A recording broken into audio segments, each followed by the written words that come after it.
La conferencia del próximo día 4 de mayo en el centro de la UNED de Barbastro va a analizar cuál es el momento actual de la Unión Europea, los retos y las amenazas que tiene la Unión Europea en el momento presente, que no son pocas, ciertamente. Hemos asistido en los últimos años a una serie de noticias no precisamente positivas sobre la Unión Europea, expandidas en los medios de comunicación, desde la crisis financiera, que luego fue económica, después política, incluso de identidad, existencial, diríamos. Y por lo tanto a esta noticia se sucedieron otras, tampoco muy positivas, ¿no? La mala gestión que se ha hecho de la crisis de los refugiados, por ejemplo, el Brexit, el resultado del referéndum del año pasado, el 23 de junio, que supone por primera vez la salida de un miembro de la Unión. Nunca había sucedido esto, hasta ahora todo eran ampliaciones, nuevas adhesiones, y por si fuera poco, pues la victoria de Donald Trump en Estados Unidos, que con sus declaraciones en contra de la Unión Europea y alentando a otros países a seguir los pasos del Reino Unido, pues no parecen tampoco muy, digamos, muy positivas para la Unión.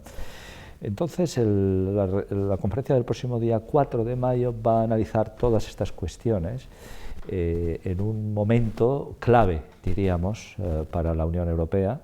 dado que tiene que hacer frente a todas estas cuestiones en un contexto internacional especialmente complicado, complicado por un vecino incómodo como es Rusia,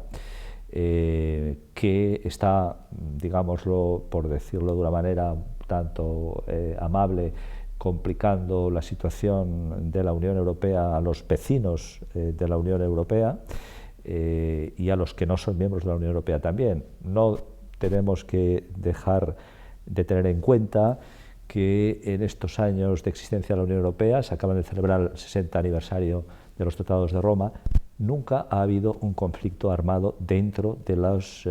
fronteras de la Unión Europea, pero sí lo ha habido en Europa. Lo hubo en los Balcanes en los años 90, con más de 150.000 muertos en Europa, insisto, no en la Unión Europea,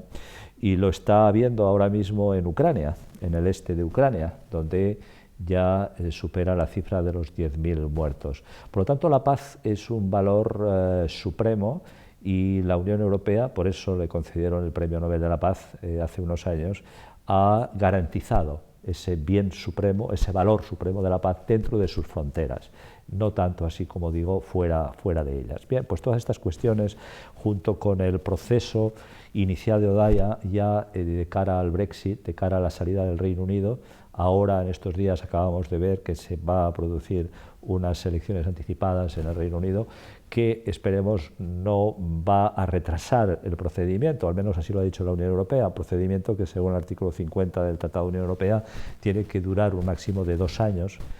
y que implicará la salida, como he dicho antes, de la Unión Europea por primera vez en su historia de un miembro, y no de cualquier miembro, porque hay que recordar que el Reino Unido es uno de los grandes. Es verdad que entró más tarde en la Unión, pero es uno de los grandes en población, en PIB, etcétera, ¿no? Y en fin, cuestiones relativas a la gestión de la crisis de los refugiados, también a la crisis, digamos, a la garantía de estabilidad del euro, entre otras cuestiones, serán analizadas en esta conferencia, que dada la actualidad del tema y de los temas a tratar, pues yo animo a que se asista y se participe en esta conferencia. La conferenciante va a ser la doctora Amy Ortiz Hernández. Ella es doctora en Derecho, doctora con mención internacional en Derecho por la Universidad de Lleida, es máster también en Derecho Europeo, y además bueno, es autora de distintos trabajos y por lo tanto está muy capacitada para ofrecer esta información de primera mano en un tema de máxima actualidad como el que acabo de comentar. Muchas gracias.